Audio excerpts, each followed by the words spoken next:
The word YOLO originated back in 2004. It was coined by a reality show star, but didn't really become popular in our lexicon until 2011 when Drake featured it in one of his songs and also social media.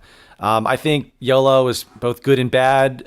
You can only live once is a great way to go about things to enjoy your life, but also, you should also plan conservatively for your future, kind of both personally and financially. That's my opinion. Last year, there was a news report that YOLO had been added to the Oxford Dictionary. The acronym, You Only Live Once, has been around for about 10 years in pop culture, even before it became an official English word. YOLO appeared to the spotlight in Korea this year. The word came to represent many people's attitude towards their lives, especially those in their 20s and 30s.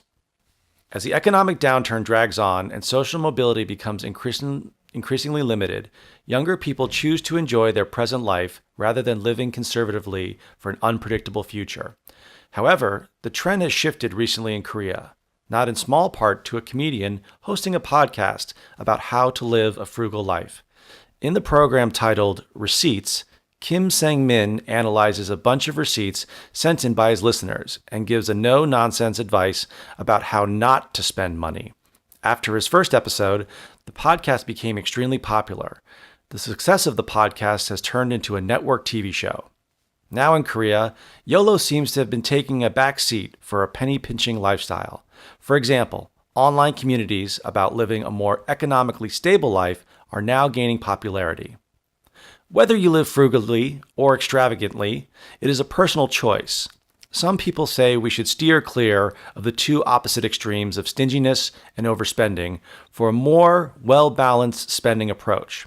However, when it comes to spending, maybe we already know the basics. Everyone should live within their means and save for a rainy day. YOLO has been in the Korean zeitgeist recently. The YOLO attitude has encouraged people to live in the moment and not worry about what will happen down the road. So I want to explain zeitgeist. Zeitgeist is a very advanced word, but it means that something that is being said, a word, a topic, an issue that is being talked about now by many different people all over society. That's zeitgeist. And also down the road, something will happen down the road. That means in the future. It's an idiom we use for something that will happen.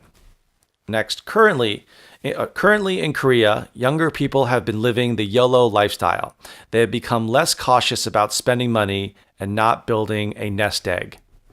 We use a nest egg is a sum of money you have to use for an occasion, like an investment, or a nest egg can also be the money you save for retirement. The current feeling in Korea is that there is no upward social mobility. Koreans want to live the life to the fullest rather than working hard and getting nowhere. So when we talk about upward social mobility, that is talking from getting from one income bracket or wealth class to the next. So from becoming middle class to upper middle class, from upper middle class to upper class, and then live life to the fullest. That's when you live every day like it's your last. You spend money, you enjoy life, you go out to dinner, you do what feels good now rather than saving for the future. All right, next. In society today, many people think no matter how hard they try, they will never be wealthy. Many people give up on their dreams and focus on enjoying their life. The majority of people say that impulse purchases have made them feel better. Impulse purchases have a positive neurological or psychological effect on people. That means when we buy something, there's a chemical called dopamine, which is released in our brains. So that's what the neurological is a word dealing with the brain, or psychological is more based on our feelings. And just to add, once people make an impulse purchase, especially for something expensive, they may experience what we call buyer's remorse. Buyer, someone who buys something, remorse is sadness or regret. So buyer's remorse, if you go out and buy a $100,000 car and bring it home and start to feel sad or regret, that feeling is what we call buyer's remorse.